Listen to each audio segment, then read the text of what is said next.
Experiencia en Ecuador. Para algunos quizás va a ser un poquito tedioso, no sé, porque voy a presentar nuestros principios y cómo nosotros fuimos haciendo. Nos entrenamos con el profesor Juan Sánchez Pulgar y nos dio todas los pequeños tips y todas las cosas que podíamos empezar en esta técnica.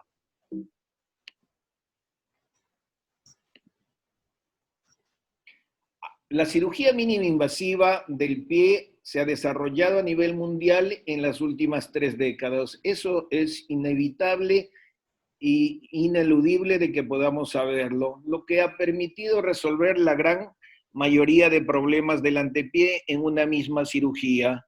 Con pequeñas incisiones nosotros hemos podido arreglar lo que significa toda la armonía del antepié y en nuestro hospital lo venimos desarrollando desde finales del 2005 que hicimos nuestro entrenamiento con Juan Sánchez Pulgar. Con la cirugía mínima invasiva del pie todos sabemos y todos los que estamos ya incrustados mucho en la técnica que podemos arreglar, aparte de todo lo que ustedes están leyendo, varias y muchas más patologías del antepié, alus valgus, alus varus, alus rígidos, pie diabético, pie reumático, metatarsalgias, dedos en garra, juanetillo desastre, enfermedad de Freiberg, enfermedad de Haglund. Tiene muchas ventajas la cirugía mínima invasiva del pie. Una de las ventajas principales es la anestesia local. De hecho, que con este tipo de anestesia, en los actuales momentos conozco cirujanos de pie y tobillo que utilizan este tipo de anestesia troncular en el pie para hacer cirugías inclusive abiertas, lo cual me consta. La ventaja también de que sea una cirugía ambulatoria, ya que es un paciente que puede entrar al quirófano caminando y puede salir caminando después de su cirugía. Nosotros realizamos incisiones muy mínimas de 2 a 3 milímetros y la marcha, como ya le dije, en lo ambulatorio el paciente sale caminando inmediatamente después de la cirugía.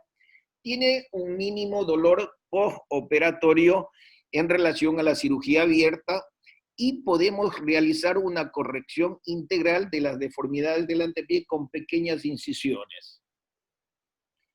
La etiología puede ser una o puede ser varias, lo que provocan la alteración, como factores hereditarios, congénitos, uso inapropiado del calzado, alteraciones anatómicas varias, procesos inflamatorios y o neuromusculares, laxitud ligamentosa e inclusive lesiones traumáticas que llevan a la patología del antepié a provocar una deformidad.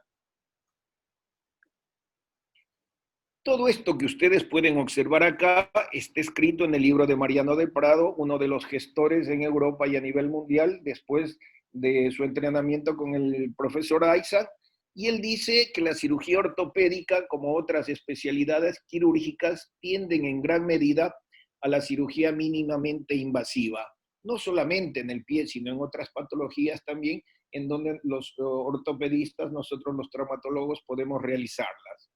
El objetivo actual del tratamiento quirúrgico de las deformidades de los pies es corregir todos los elementos patológicos que los proceden, no solo la deformidad resultante, sino también proporcionar el mantenimiento biomecánico y funcional del pie, lo cual es muy importante para tener una marcha normal, una marcha no dolorosa y un acoplamiento bien para el calzado para impedir el dolor. Esta cirugía ortopédica moderna tiende de un modo evidente a que con el uso de estas técnicas percutáneas se minimicen algunos de los problemas planteados en la cirugía abierta. Problemas que todos los conocemos como procesos infecciosos, dehiscencias de heridas por ser muy grandes, no marcha inmediata, no caminar inmediatamente, lo que provoca una alteración incluso hasta psicológica a los pacientes para que puedan realizarse un tipo de cirugía. Con esta cirugía mínima invasiva se van resolviendo este tipo de problemas que para la gente resultaba bastante tedioso tomar la decisión para operarse.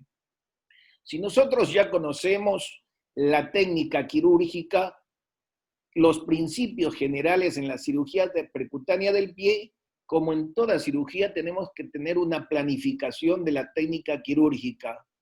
Quiero decir con esto que el tipo de incisión o incisiones tienen que tener un punto anatómico exacto para evitar daños de elementos nobles cuando nosotros realizamos nuestras pequeñas incisiones. El ángulo de abordaje tiene que evitar las lesiones cutáneas. Nosotros con el emprendimiento de esta técnica y con el uso, con la escalera que hacemos para el ascenso del conocimiento total de la técnica, obviamente podemos quemar y lesionar las partes de la piel cuando empezamos o iniciamos a hacer nuestras cirugías. Y también tenemos que saber que el trayecto del abordaje debe ser único para una osteotomía o una arreglo de una cápsula, de un ligamento que querramos hacer para evitar otro tipo de lesiones. Nosotros con la técnica mínimo invasiva podemos tratar partes blandas realizando tenotomías, alargamientos tendinosos, desbridamientos tendinosos y articulares y capsulotomías, y en las partes óseas, los que todos conocemos, la exostosectomía, en especial lo que realizamos a nivel de la parte medial de la primera falange, lo que significa el bunio, se realiza la exostosectomía, las osteotomías para arreglar los ángulos y también realizamos técnicas de taladro.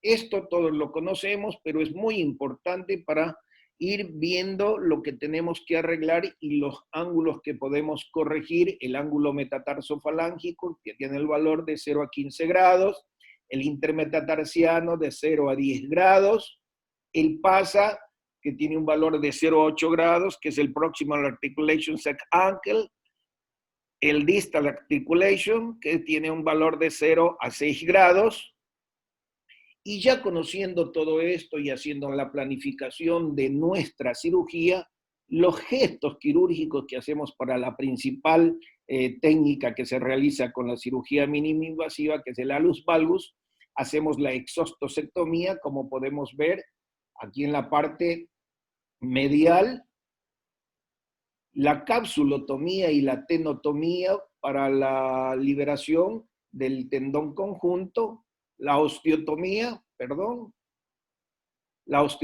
distal tipo Reverdin-Aizan, como los estoy mostrando aquí con la flechita, en un ángulo de 45 grados, y la osteotomía tipo Aikin, que es en la base de la primera falange del alus, que va en un ángulo de 15 grados.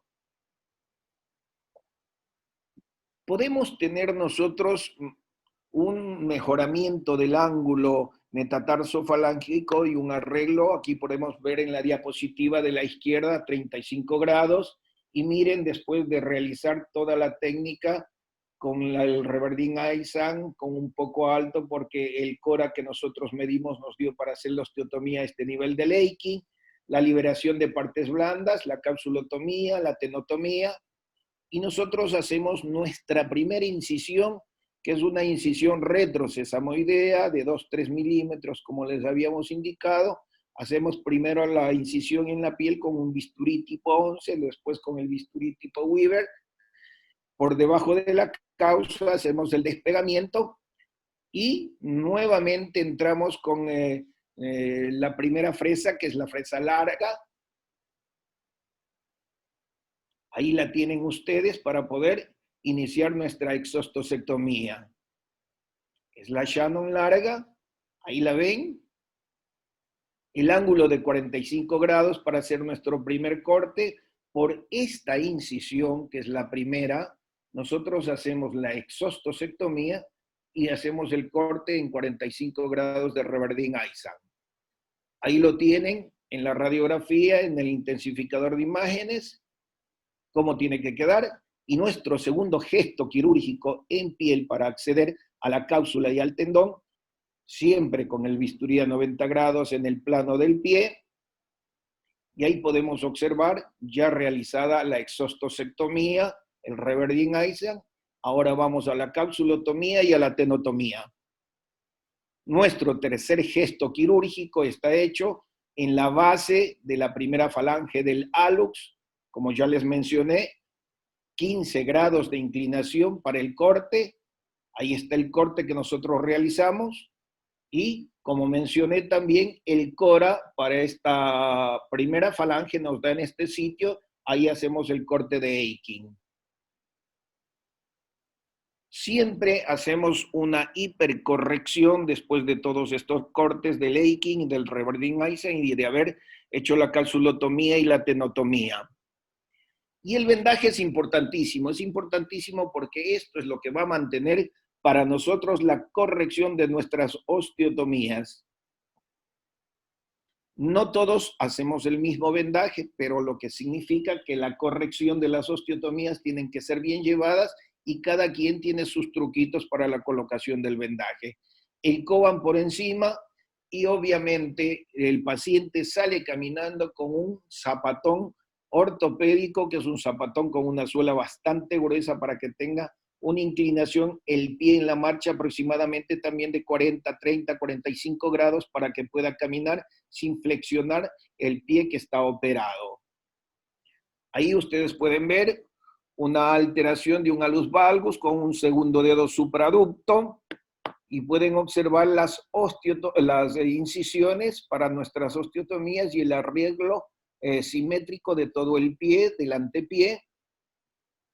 Acá tienen otra antes y otro después, antes de la cirugía, y observen ustedes la corrección, qué buena corrección que tiene.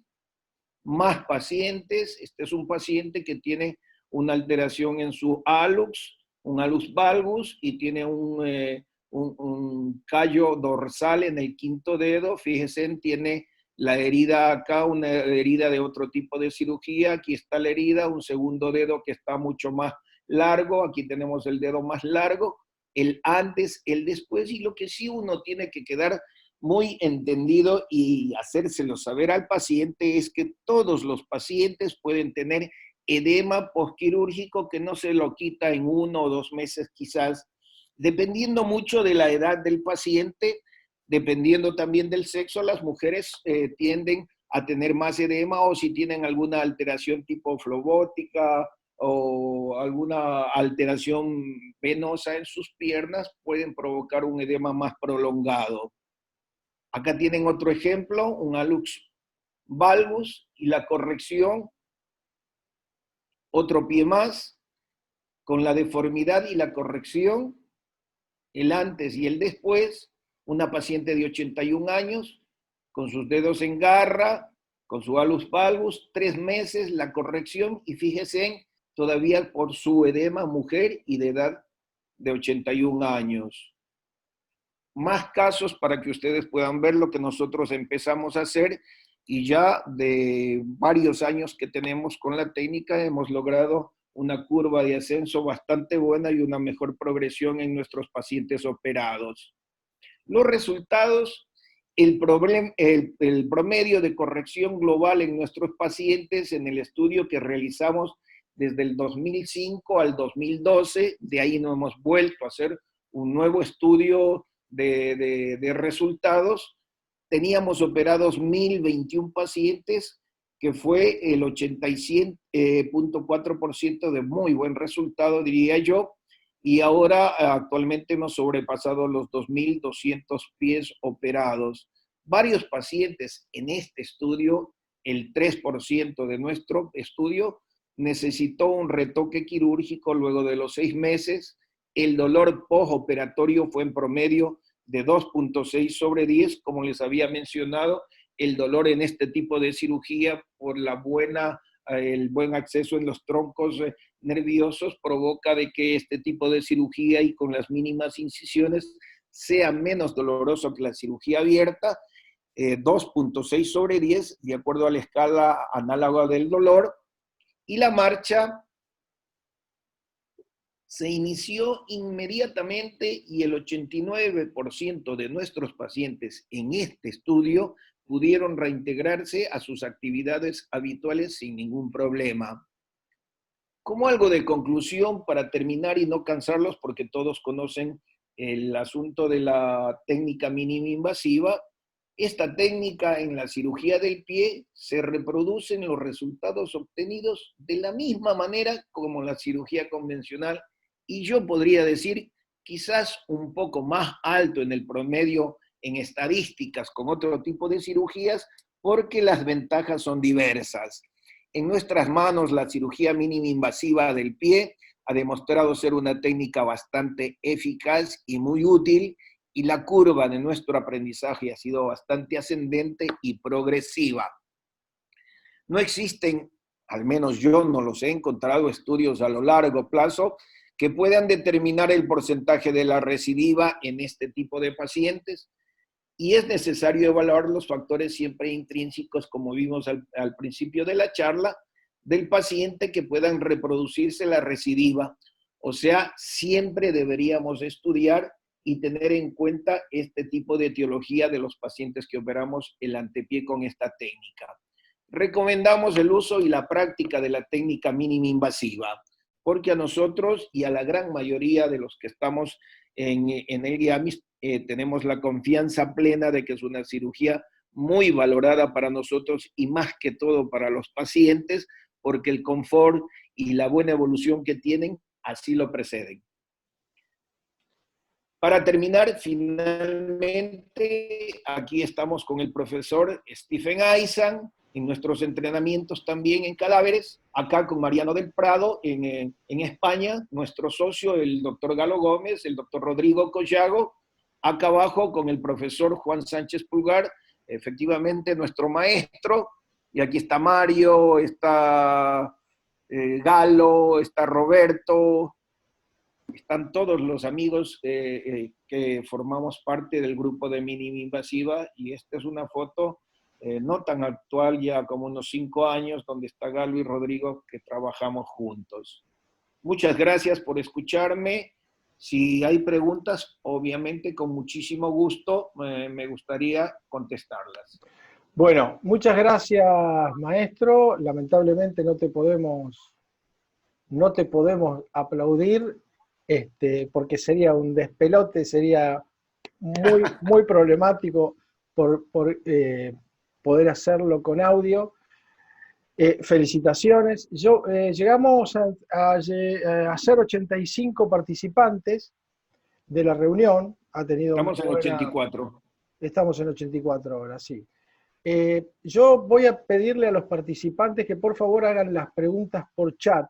Entonces yo te las traslado a vos para que no haya, digamos, como para que nos entendamos todos y, digamos, podemos estar un poco más de tiempo, pero sería importante que la podamos hacer por chat.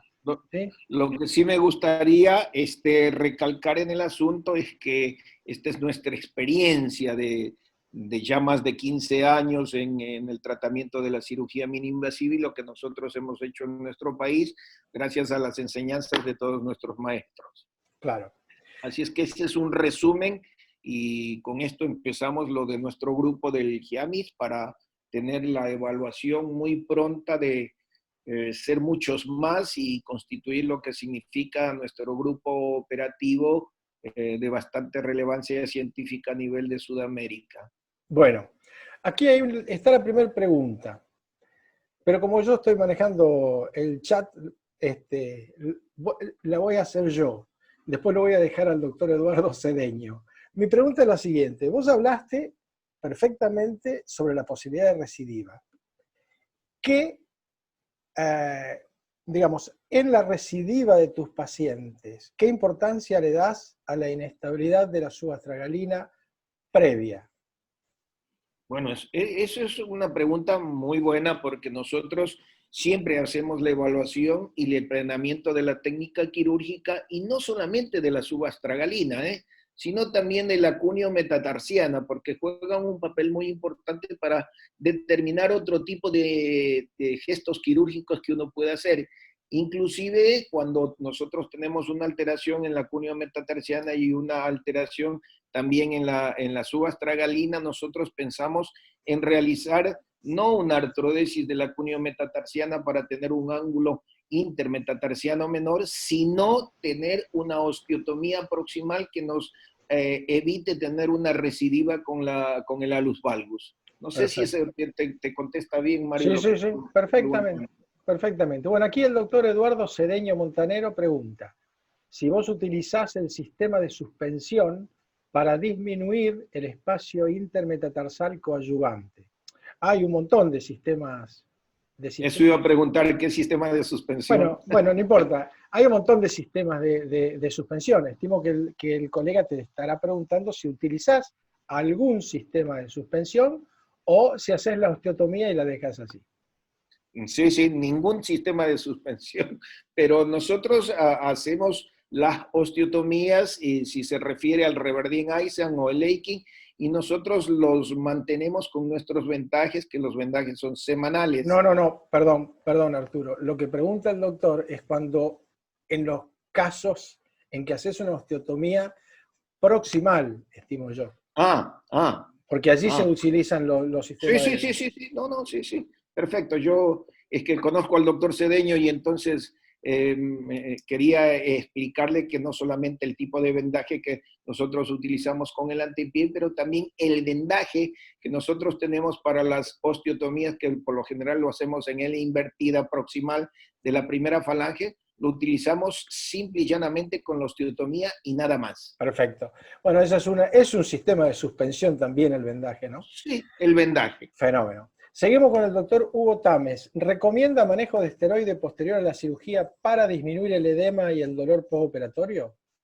Nosotros no utilizamos eso, utilizamos un antiinflamatorio por muy pocos días, 3 a 5 días, y sí recomendamos entrar al proceso de rehabilitación para un drenaje linfático, que es muy importante. Nosotros con los pacientes jóvenes no tenemos problemas, como dije, con las personas que sobrepasamos los 55, 60 años, y que aparte de eso pueden ser del sexo femenino que tienen mayor problema con el edema residual, y para todos nuestros pacientes indicamos hacer drenaje linfático y empezar rápidamente la rehabilitación, pero no utilizamos corticosteroides. Perfecto.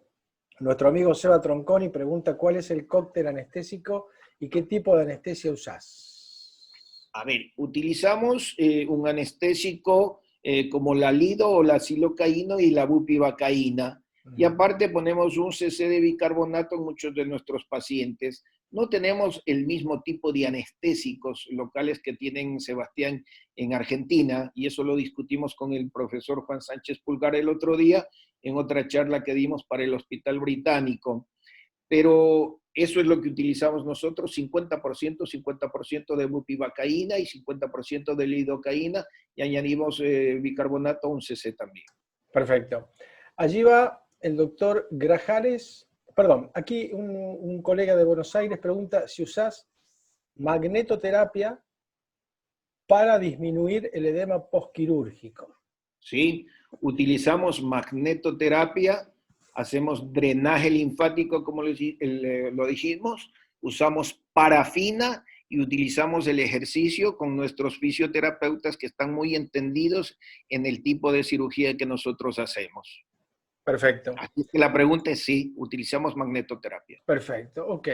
Después el doctor Grajales, hola Alejandro, pregunta ¿qué tipo de rehabilitación recomendás? Bueno, ya contestaste la pregunta, ¿no? Sí, Con eso. exactamente. ¿Cuánto tiempo dejás el vendaje de Coban? A ver, nosotros el Coban lo hacemos de 2 a 3 semanas, de 15 a 21 días. Hacemos cambio de vendaje semanalmente y en esas 3 o 2 semanas utilizamos el zapatón con la suela gruesa. A partir de la segunda o de la tercera semana, dependiendo del paciente, nosotros cambiamos a zapato tenis, zapato de caucho que decimos acá en Ecuador, y hacemos ya no el vendaje, sino la colocación de telas o curitas adhesivos para la corrección de nuestras osteotomías. Aquí el doctor Gonzalo Rubíes, argentino de Mendoza, la tierra del vino, Saludos para Gonzalo. pregunta, ¿en qué caso realizás osteotomía de la base?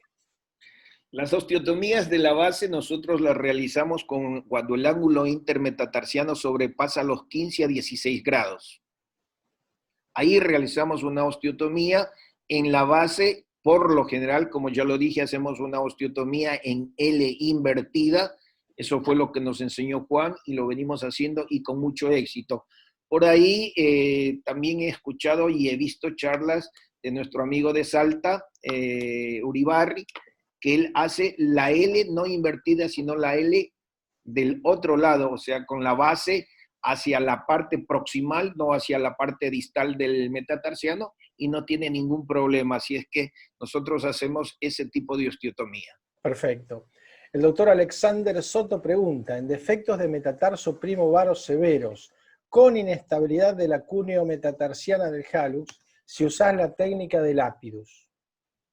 Por supuesto que sí, se utiliza la técnica de Lapidus porque eso nos va a hacer la artrodesis de la cuña metatarsiana. Si nosotros podemos arreglar después el alus, ya que tenemos corregido el ángulo intermetatarsiano, pero en un par de casos, no digo que en muchos, hemos hecho la artrodesis con la técnica de Lapidus. Perfecto.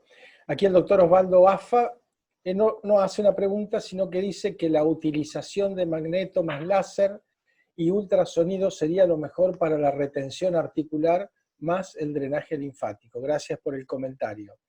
Claro El que sí. doctor Riquetti, Hugo Osvaldo Riquetti, pregunta qué complicaciones has tenido con el uso de las fresas, quemaduras y qué evolución tuvieron. Y acá yo después que vos respondas, voy a hacer una aclaración. Dale.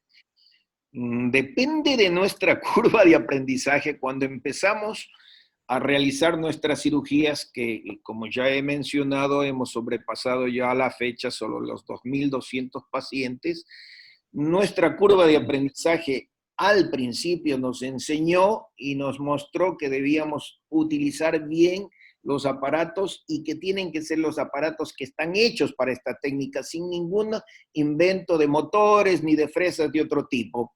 Lo que significa que con el uso adecuado del material, del motor, para la técnica mínimo invasiva, si uno tiene una curva de aprendizaje, obviamente va a quemar la piel, obviamente va a tener cualquier tipo de complicaciones. Si ustedes te preguntan, ¿ha tenido tal complicación? Sí lo he tenido, porque todos hemos tenido ese tipo de complicaciones con esta técnica. Perfecto. Y lo otro que hay que tener en cuenta es lo que siempre dice Juan Sánchez Pulgar, que también ha sido parte de mi formación en esta cirugía MIS, es que la fresa hay que usarla y cambiarla. Así es. Reusar las fresas. Bueno, hasta 2 veces. Hasta 3 veces lo he rehusado. Ponele 3, pero después te quema la piel y además te quema el hueso, ese es el problema, y te genera alteraciones muy importantes. Bueno, seguimos, acá hay otro que es Pepe Camarena, que dice que el drenaje linfático bien indicado y realizado por un terapéutico especializado es la clave del tratamiento postoperatorio. Muy bien.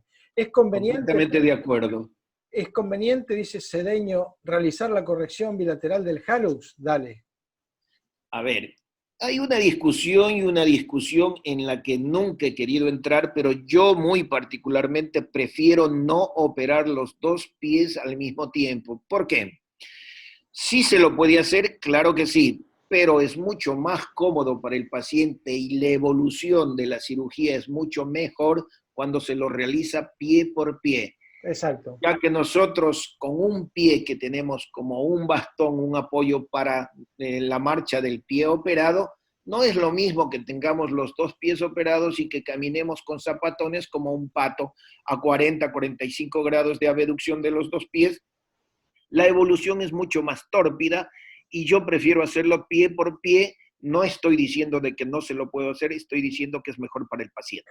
Bueno, además de la técnica quirúrgica que nos enseñó Aisham y que después replicamos con Juan Sánchez Pulgar y los demás, dice que hay que operar de un pie.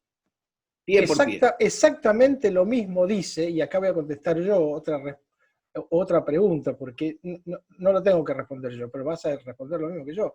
Dice que algunas técnicas, pregunta alguien, realizan la osteotomía perpendicular a la diáfisis. ¿Qué opinión tenemos? Que está mal. Claro, no Dale, la hago porque A ver, si me permites un poco en este tipo de osteotomía, Mario, la persona que preguntó, no sé quién es, pero igual, si este tipo de osteotomía es una osteotomía inestable completamente, y el vendaje que nosotros hacemos para esta técnica no le va a permitir mantener la osteotomía que nosotros realizamos, entonces vamos a tener un mayor fracaso en este tipo de osteotomías. Eso, además de que pueda tener una necrosis ósea, ¿sí? Pero También, el profesor Aisham siempre dio en la tecla con esto. ¿Es una osteotomía inestable? Sí.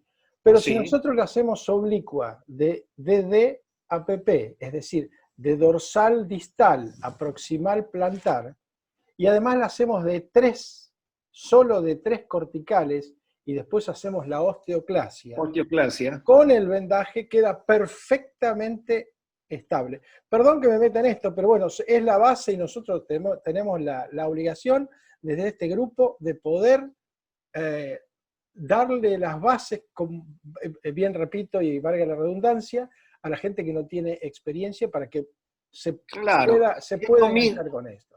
es lo mismo, Mario, de que cuando uno hace la exostosectomía, porque uno al principio se pierde. Uno tiene que tener en mente cuando realiza la exostosectomía de que tiene que ir con su fresa de desgaste de proximal a dorsal, distal y plantar. Si uno sigue un patrón de cómo tiene que hacer la salida de toda la exostosis del bunio, uno no va a tener ese tipo de alteraciones de realizar huecos a nivel o perforaciones malas hechas y que nos queden alteraciones después en ese alus. Pero tiene que llevar un patrón. Lo mismo pasa con las osteotomías que realizamos. Tenemos que tener un patrón de osteotomías, aparte con una osteotomía horizontal, es lo que tú dijiste, nosotros tenemos que realizar una osteoclasia manual de todo el remanente que queda de nuestra osteotomía con nuestros aparatos. Perfecto. Otra pregunta más. ¿La Lapidus la realiza con técnica MIS? Riquetti lo pregunta. No, no, no, nunca la he realizado con técnica MIS. Si hablamos de técnicas, ahora la Chevron hacemos mucho y el profesor Juan Sánchez Pulgar es uno de los primeros, de los pioneros en realizar este tipo de técnica, pero la Lapidus nosotros para la tarso-metatarsiana la hacemos abierta. Perfecto. Aquí Al menos particularmente yo, ¿eh? perfecto. Acá hay una pregunta de un iPhone, que no sé quién es, que pregunta, si en el caso que tenga una metatarsalgia del segundo, ¿usted hace la osteotomía solamente del segundo? Y si la tiene el tercero, ¿hace la osteotomía solamente del tercero? Es una excelente pregunta para que te explayes. Sí, bueno, nosotros tenemos, está el índice de maestro que nosotros podemos tener muy en cuenta. Si uno hace una osteotomía solamente del segundo, puede tener una carga hacia el tercero o hacia el cuarto, si hace solamente del tercero hacia el segundo o hacia el tercero. Yo muy particularmente, y obviando cualquier tipo de criterio, yo siempre cuando tengo una metatarsalgia a nivel del segundo, del tercero, del cuarto, hago la osteotomía y que también son en 15, en 45 grados de inclinación, que hago la técnica de Aisan, la osteotomía de los tres metatarsianos. Perfecto. Nunca evito hacerle, porque no está por demás realizar de los tres metatarsianos, no tiene ninguna complicación. Aparte, todos los que hacemos MIS sabemos que una osteotomía en el segundo, en el tercero y en el cuarto, si nos demoramos 5 minutos en hacer las tres osteotomías es demasiado tiempo con la pericia que tú alcanzas con la técnica mínima invasiva. Tal cual. Y el que lo pregunta es nuestro amigo Bon Giovanni de San Paulo, que además pregunta si le haces algún tipo de fijación a a la Aiking. No. Perfecto. Yo he visto porque, y saludos para el profesor José Carlos Bongiovanni, muy amigo y muy querido de mi parte, pero yo he visto y con las charlas que da conjuntamente con Julio Amaya, que también es otro amigo entrañable, le colocan un tornillito, pero yo definitivamente confío muchísimo en la estabilidad y en mi vendaje. Así es que no le pongo ningún tipo de tornillito. Bueno, vos confías en tu vendaje y en la estabilidad. Y Y en yo, la estabilidad, digamos, y obviamente. en lo que tendríamos que confiar todos es en la técnica. La técnica que nos enseñaron es sin ningún tipo de osteosíntesis a nivel de la Aikin. Yo creo que deberíamos darle un, uno de estos webinars a la Aikin y por qué no colocar ningún tipo de osteosíntesis. Pero bueno, esto es Aparte, porque uno sigue.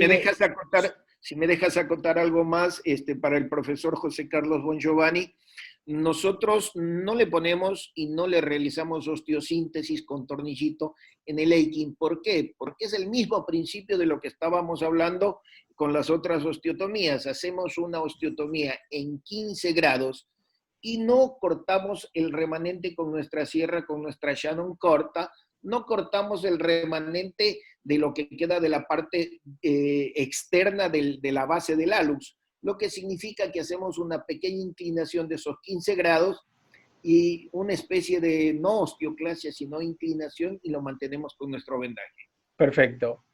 Aquí el doctor Choque pregunta a todos, o saluda a todos, pero dice que si conseguís con la tenotomía de los abductores la realineación de los sesamoideos en todos los casos. En la gran mayoría de los casos sí, en el grado leve, en el grado moderado, casi completamente, y en el hallux grave, en el grado 3, en el grave, nosotros conseguimos una reducción por lo menos del 50%, que significa que con el grado grave tenemos más del 75% del sesamoideo que está desubicado, pero conseguimos con la tenotomía y con la capsulotomía y con una excelente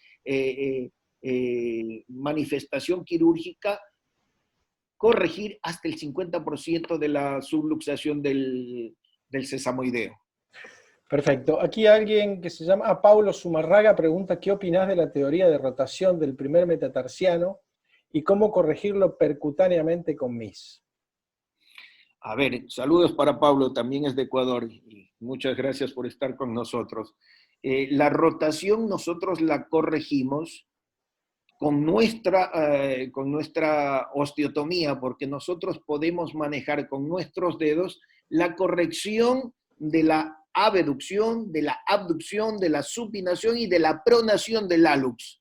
O sea que mientras nosotros vamos haciendo nuestro corte, en nuestra mente va quedando la imagen de la pronación o de la supinación, vuelvo a repetir, de la aducción o la de abducción, y el corte que hacemos depende mucho de cómo nosotros midamos nuestra radiografía para poder hacer la corrección exacta.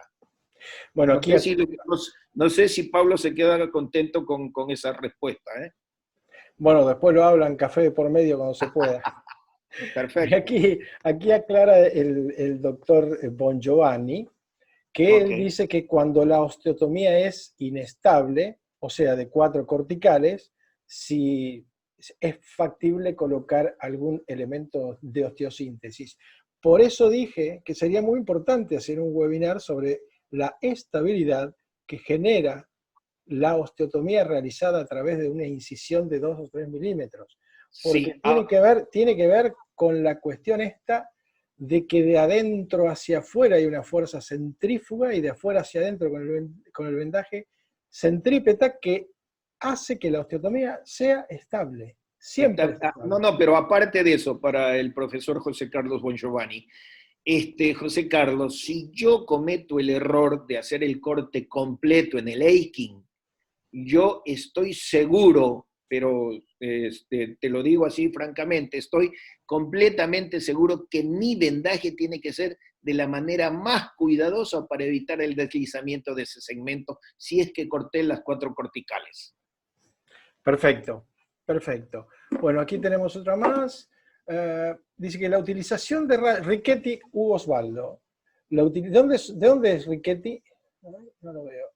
Y la utilización de rayos intraoperatorios sigue siendo una contingencia desagradable para los cirujanos, para los que recién estamos interesándonos en la técnica MIS.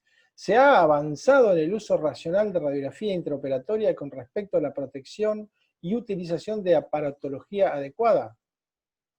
Vale. A ver, Yo muy particularmente, cuando empecé mi curva de aprendizaje me quemaba mucho. Ahora casi no me quemo nada y como ya tengo en mi mente todo lo que tengo que hacer y mis manos son mis ojos, mis dedos son mis ojos, por lo general los cortes los hago muy particularmente que tenga una cirugía, un pie muy difícil para tratarlo con el intensificador de imágenes. Si no hago un prende, apague y no me llevo más de unos no estoy exagerando y Galo Gómez, que es mi socio, puede corroborar en lo que estoy diciendo porque él opera igual que yo, hacemos los dos, a veces con pacientes difíciles nos ayudamos y te puedo asegurar que no pasamos de los 20, 15 segundos en toda la cirugía, ¿eh? En toda la cirugía. Y por lo que conozco, Juan Sánchez Pulgar, el profe Juan Sánchez Pulgar, él ya prácticamente lo hace sin intensificador de imágenes. Correcto. Agarra y lo hace el corte, el corte, el corte, y cuando tú los miras radiológicamente, obviamente está como tienes que estar en el corte y en el sitio anatómico perfecto. Pero la curva de aprendizaje es importantísima, Tal cual. importantísima. Aquí el Galaxy J7, que no sé quién es, dice con respecto a la osteotomía que, a ver, un segundo, es la Reverdination es una osteotomía biplanar e intracapsular para que sea estable. Y sí, por definición Claro sí. que sí, claro que sí. Sí, el doctor Sismondi dice, en pies inmaduros, adolescentes muy sintomáticos, entre paréntesis pone estéticos, ¿valoran las osteotomías o tratamiento ortopédico?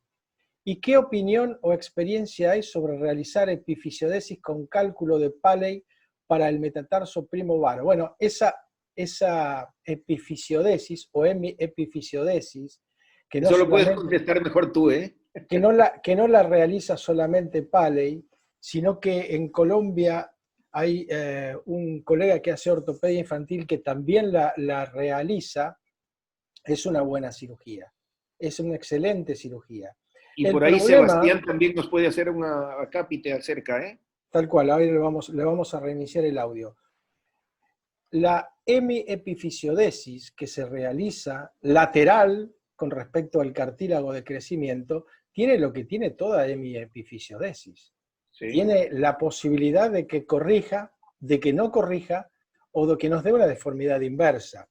Por lo cual hay que tenerlo en cuenta. Yo he realizado alguna, no antes ni después de los 9 años, y la evolución no es mala. Pero yo prefiero esperarlo hasta la adolescencia para poder realizar la cirugía tal cual como dice Aisham, y en general funciona muy bien. Yo voy a dar una charla, creo que una de las últimas, sobre Hallux valgus infanto-juvenil, que también el Seba tiene muchísima experiencia porque él es ortopedista infantil. Que nos haga un comentario, Sebastián. Tenés iniciado el audio, Seba. Gracias, buenas noches.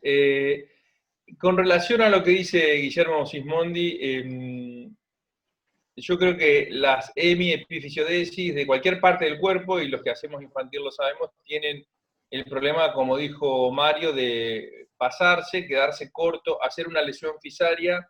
Y hay otro problema que uno no tiene a veces en cuenta, pero con los años uno se va quemando un poco con eso, es que el paciente se pierda y haga una hipercorrección simplemente por no venir a los controles, o cuando viene ya la corrección es tardía.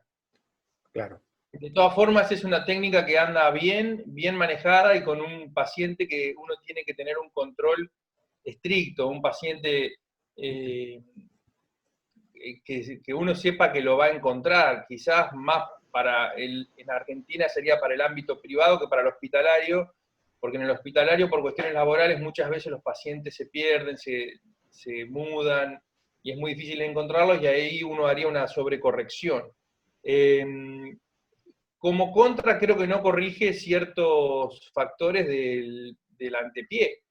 Uno corrige parte de la deformidad y no corrige toda la deformidad, pero podría hacer una cirugía más adelante, en mi caso mínimamente invasiva, para corregir los otros factores deformantes del pie. Y otra cosa que estaba leyendo, que preguntabas, era la cuestión de los métodos ortopédicos.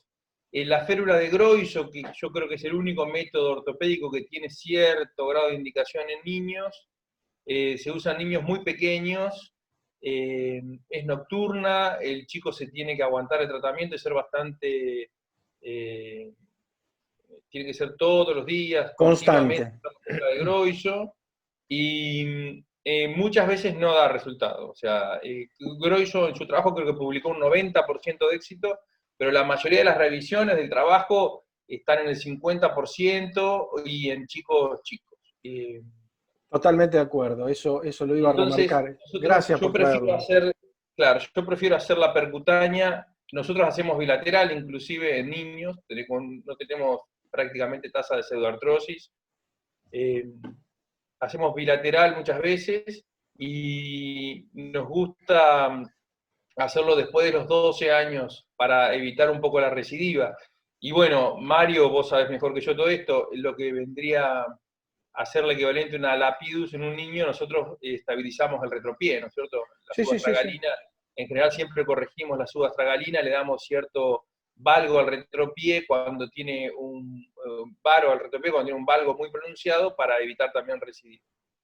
Exactamente. Ahí va también la cuestión esta de la famosa recidiva de Hallux valgus. Si nosotros, como dice Frías, el doctor Frías, le dejamos o tomamos como receta de cocina la corrección del antepié y no nos fijamos en el pie en general y nos olvidamos del retropié, la cirugía que sea, pero estabilizar el retropié, seguramente que vamos a tener una recidiva. Y con respecto a lo que dijo la férula de Groiso, a mí no me rindió nunca, jamás.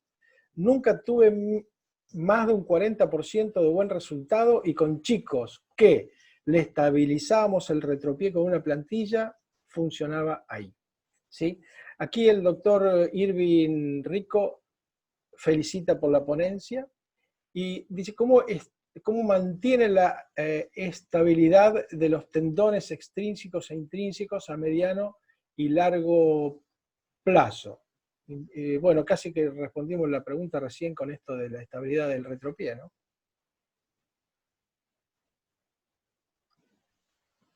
Perdón, dale.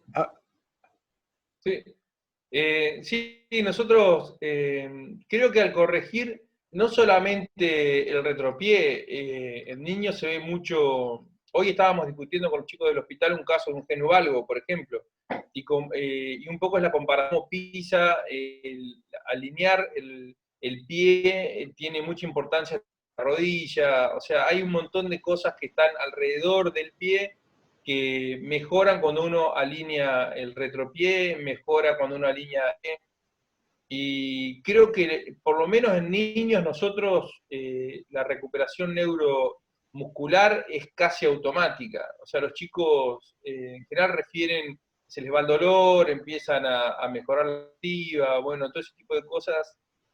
En los niños yo no sé si necesita más rehabilitación que hacer la vida normal que hace cualquier niño, que es hacer actividad, saltar, correr, jugar, cualquier deporte Tal cual. recuperan muy bien.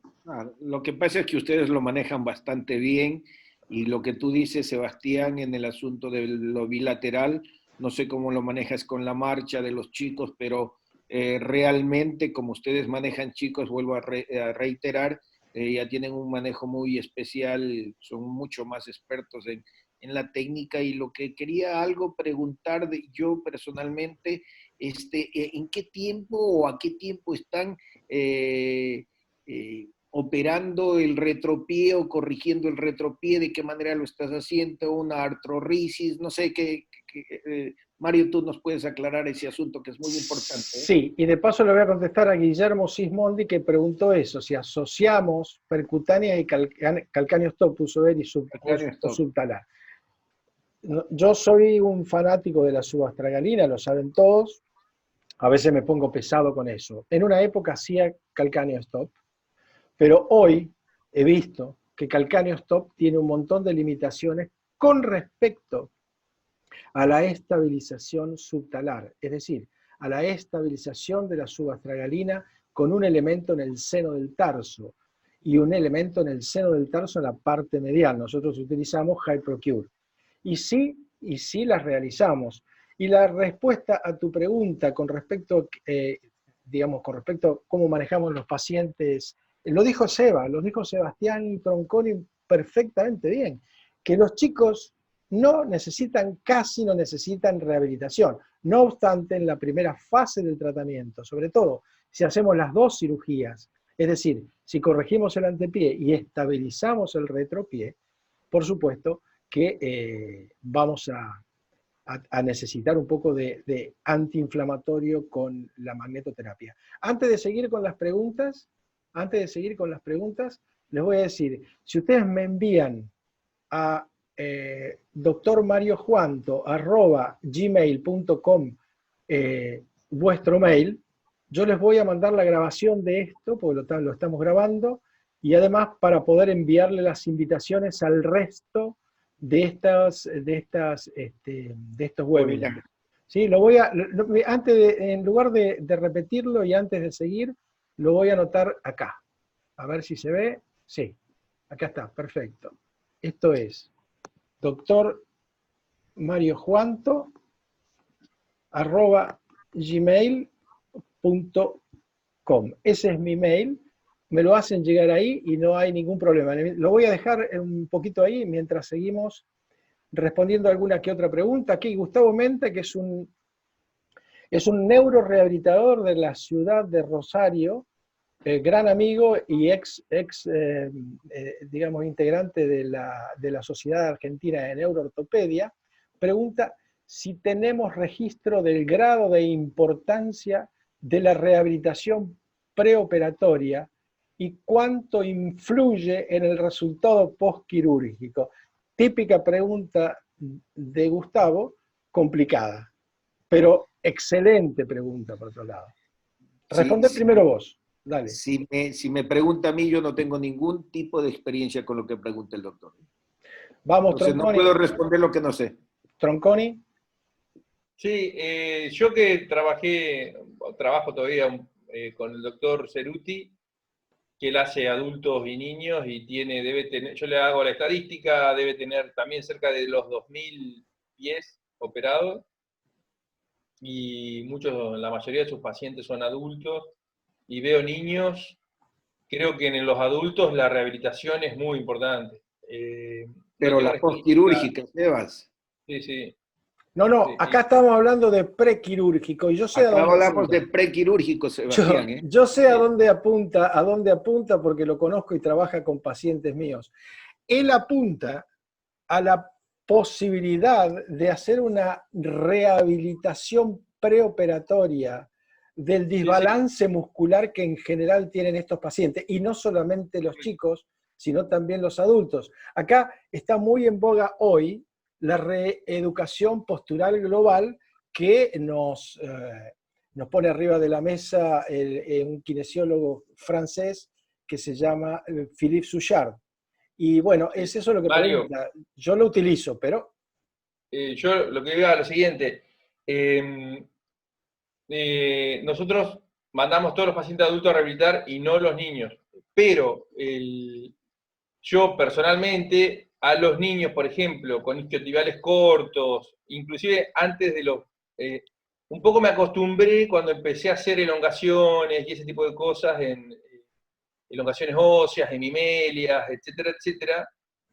Un poco que llevé a la cirugía mínimamente invasiva del pie, y ya sea pie plano o a veces alus valgus, empecé a mandarlos a kinesiología antes de la cirugía, a los chicos. O sea que yo a los chicos a veces, no siempre, quizás tendría que ser algo más científicamente estructurado, pero cuando es un pie que no me gusta, cuando es un pie que está rígido y hago los estudios y esa rigidez no tiene un sentido propiamente dicho en el pie anatómico, me gusta mandarlos a rehabilitación antes de la cirugía. Y en general, después de o sea, hoy yo diría que estoy rehabilitando con kinesiología más, quizás previa a la cirugía que después. Si bien no es la regla, muchos chicos los termino mandando a kinesiología a rehabilitar la marcha por unos 2 o 3 meses antes de reevaluar el pie y a ver si llegan a la cirugía o qué gesto quirúrgico. Yo creo que puede afectar un poco el gesto quirúrgico que uno tiene. Y no sé si te ha pasado, Mario, pero hay chicos que caminan que parecen neurológicos, con cierto grado de espasticidad, y cuando uno los rehabilita, la marcha, la posición de las lumbares cambian totalmente, parecen otro chico. Tal cual, tal cual, tal cual. Es exactamente así. Bueno, Pero en creo los que... adultos es diferente, ¿eh? En los adultos es completamente diferente, a menos de que operes un pie neurológico. Bueno, hablemos de un pie cabo, que por lo general nos viene neurológico, no tienes mucho que hacer prequirúrgicamente, sino posquirúrgicamente. Estoy hablando de pacientes adultos, ustedes manejan chicos y lo No, no. manejan muy bien, pero nosotros muy particularmente acá con nuestro grupo de pie, con Galo, con Rodrigo, con toda la gente que maneja con nosotros mínima invasiva, nosotros directamente en los pacientes adultos no hacemos ningún tipo de tratamiento de rehabilitación preoperatoria. Bueno, aquí yo, junto con lo que está respondiendo el doctor Sánchez Pulgar, digo que aquí Juan dice que depende mucho de la cooperación del paciente, el tiempo y el número de sesiones de rehabilitación, porque últimamente él a los halus rigidus los hace rehabilitar antes de operarlos. Y yo le voy a sumar a lo que dice Juan con una excelente exposición. Fueron cuatro líneas, pero me da pie para que, si yo tengo un retro... Porque él está hablando de halus rígidos, está hablando de artrosis.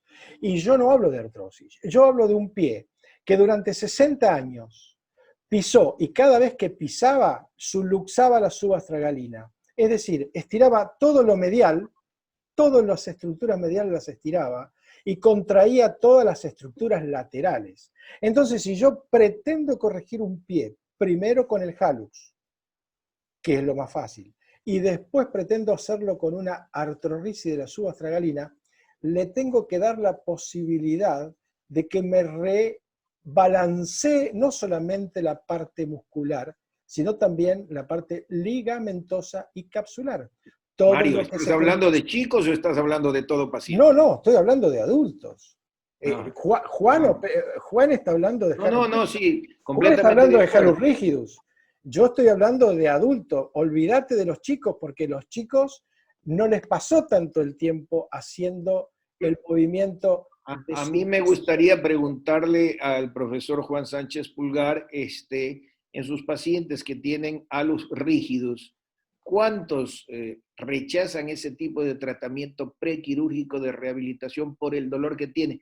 A menos de que sea un grado 1, entrando un grado 2 puede ser aceptable. De ahí yo pienso de que el paciente viene con el halus rígidos y dependiendo del grado que tenga de rigidez, para hacerse una cirugía con nosotros para mejorar el ángulo de movimiento, disminuir el dolor y mejorar también la posición de ese hallux.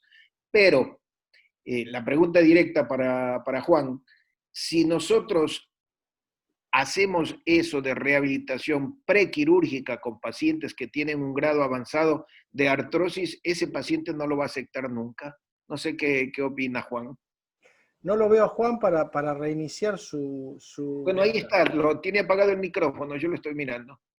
Decime dónde está, en cuál... lo Está al veo lado acá. tuyo, No lo veo. al lado de Cristian. Fernando. Se está riendo. Bueno, no, acá está. Acá lo tengo. Vamos, ahí está. Ahora sí. Ahí ¿Me estás. escuchás? Perfecto.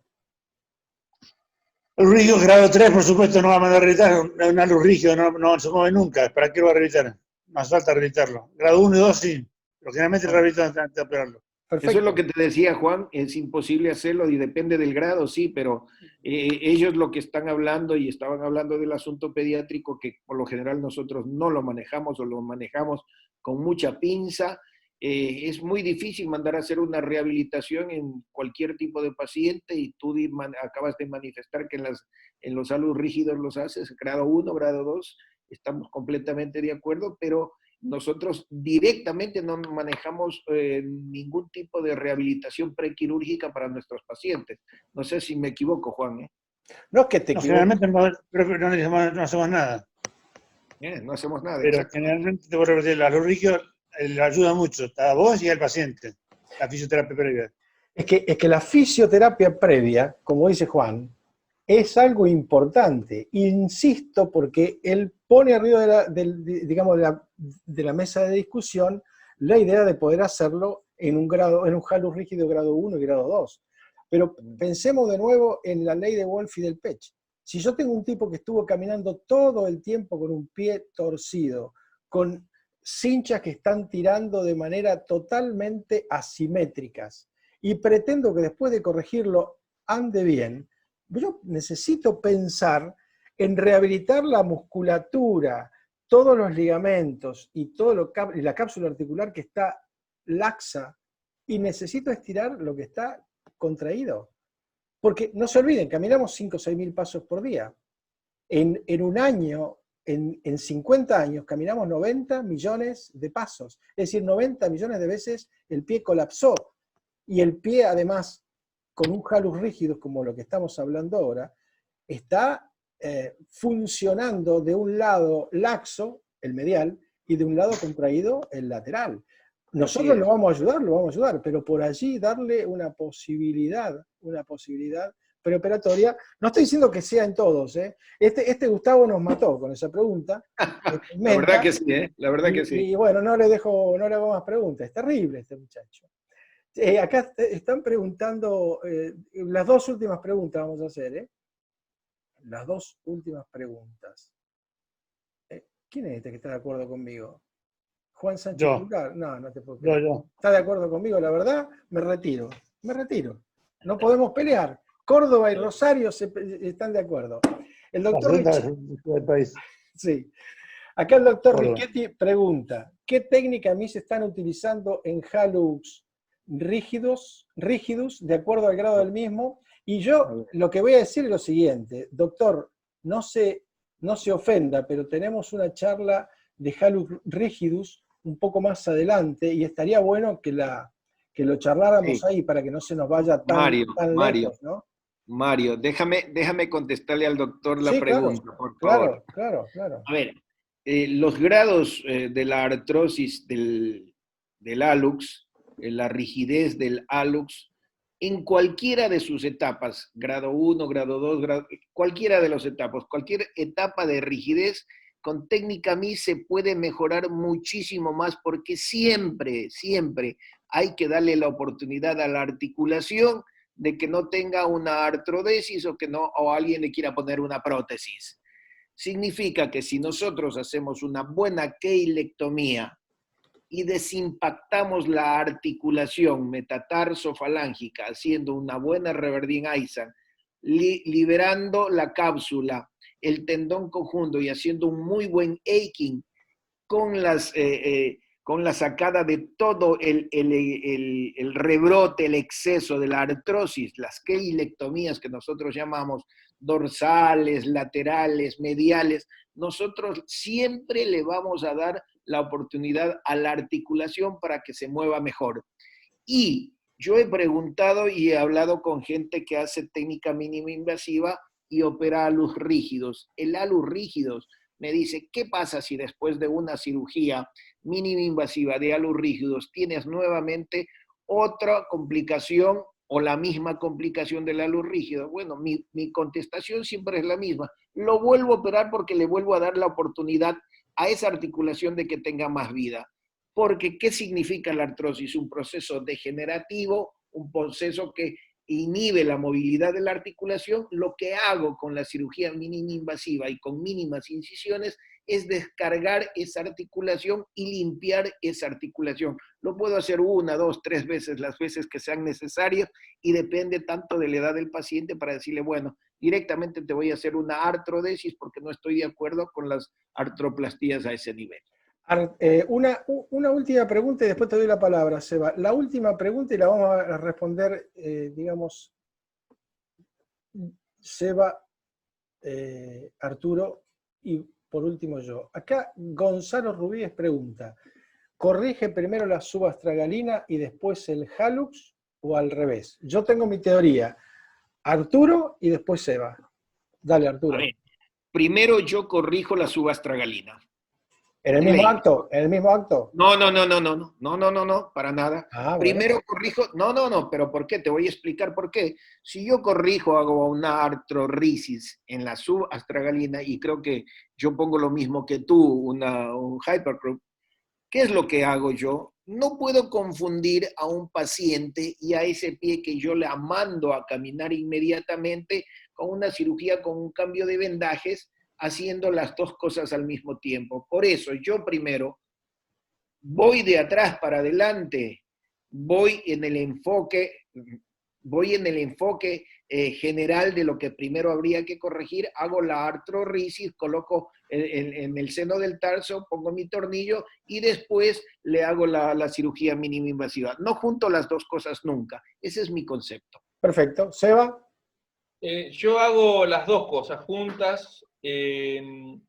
Pongo en niños menores de 12 años, sigo de 12 años y no muy grandotes, no muy pesados, sigo poniendo calcaño stop para que la marcha sea casi inmediata, que eso es lo que me permite el calcaño stop, junto con la cirugía mínimamente invasiva del antepié. En niños mayores de 12 o con un volumen corporal importante, que ya uso artrorisis subastragalina, Hyprocure, por ejemplo, espero una semana, 10 días para que pisen, y no me parece que haya mucha diferencia con la corrección del hallux valgus. Lo que sí, cuando uno hace el retropié, tiende a mejorar el antepié. Entonces, como la cirugía percutánea del antepié es una cirugía a demanda, yo creo que primero hay que hacer el retropié y después reevaluar el antepié. Si es un hallux valgus que está desarrollando el paciente, que es leve, posiblemente alineando la subastragalina no tenga que hacerse la cirugía del hallux valgus. O sea, ante la duda, habría que dejar para una segunda cirugía la percutánea del antepié. Y eso hay que hablarlo siempre con los padres, porque una segunda cirugía es 2 anestesias, bueno, tiene todo. En los niños creo que es peor inclusive que con los adultos. Tal cual, Padre, tal cual. por su Mario, hijo. antes de que tú sigas, hay un pequeño punto de orden con Sebastián. Lo que acaba de decir es tan, pero tan cierto que podemos hacer una igualación en técnica quirúrgica, no en técnica, perdón, quirúrgica, sino en lo que significa proceso de otro tipo de cirugía. Cuando tú haces una braquimetatarsalgia y colocas un fijador para el alargamiento, por lo general del cuarto rayo, que es el que está hipoplásico, ¿qué es lo que tú haces? Tú le dices, mire doctor, te dice el paciente, tengo una metatarsalgia porque tengo unos callos horribles. Cuando tú corriges el metatarsiano, haces el alargamiento de la braquimetatarsalgia, que yo lo hago con fijación externa, que es mi otra pasión, yo hago eso y ¿qué pasa? La metatarsalgia se fue, los callos se fueron. Lo mismo pasa acá con el retropié. Si tú arreglas el retropié, ¿qué pasa? Que te quedas por lo general sin cirugía del antepié. Sí y no. Bueno. Yo no solamente opero chicos, sino que opero adultos. Si un chico con un hallux valgus medianamente moderado, con un primer metatarso que no sea muy, muy varo, yo le corrijo el retropié, probablemente no vaya a progresar la deformidad del hallux valgus. ¿Sí? Primero. Claro. Pero si tengo un adulto en el cual, como deformidad secundaria provocada por la genética y provocada por la inestabilidad de la subastragalina, tengo un hallux valgus, no me lo va a corregir. Entonces le hago las dos cirugías a la vez. Y con esto le voy a responder, al doctor que nos preguntó antes, ¿qué hago primero?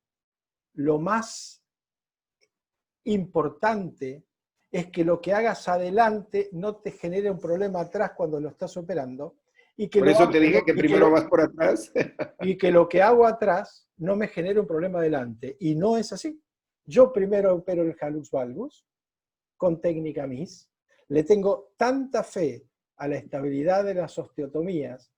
Hago el vendaje en el antepié y después en 5 minutos me lleva a colocar un HyProcure en el seno del tarso. ¿Y la marcha, Mario? La marcha se la permito a partir de la semana de operado, pero camina, como opero de a un solo pie, por técnica y por digamos, porque me lo enseñaron así, también HyProcure se opera de un solo pie, le permito que camine con muletas. Si es un chico... Pierdes una semana de evolución de marcha del pie operado con el hallux valgus. Pierdes una semana de movilidad del pie. No es que te digo que se te va a quedar rígido, pero ese pie se va a sentir mucho más agradecido con nuestra técnica caminando inmediatamente que parándolo una semana. Claro, pero si operás primero atrás y después adelante, perdés una anestesia, una internación, un montón de cosas. Por eso es que yo empecé diciendo de que yo divido la cirugía. Primero hago la artrorisis, pongo mi tornillo en el seno del tarso, y bueno, tranquilamente, si se alinea muy bien ese pie, quizás se me va a arreglar el hallux. Le estoy ahorrando, tal vez, entre comillas, una cirugía del antepié. Insisto. Y tendré una cirugía bien con un alineamiento mejor del pie. Insisto, si es un hallux valgus mínimo, te creo. Si es un hallux valgus de los que vos ves que no va a mejorar con nada, porque no va a mejorar con nada, no perdés nada operándole las dos cirugías a la vez, antepié y retropié. No perdés una semana. Ganás una cirugía, una rehabilitación, y lo operaste una sola vez. Ese es mi concepto. Igualmente esto para discutirlo, tenemos que discutirlo tete a tete cuando haya posibilidades. O por qué no armamos una mesa de debate sobre qué se hace con el retropié y con el antepié. Ahora, el que quiere, mejor. Para no cansarlos mucho a los que nos acompañan todavía. Acá terminamos. Gracias por todo. Hay todavía 60 almas que nos están escuchando. Muchas gracias por todo. Saludos a todos mis amigos de Latinoamérica toda, de México, de Ecuador, de Salvador y demás. Les dejo un abrazo muy fuerte y ya nos vamos a sentir.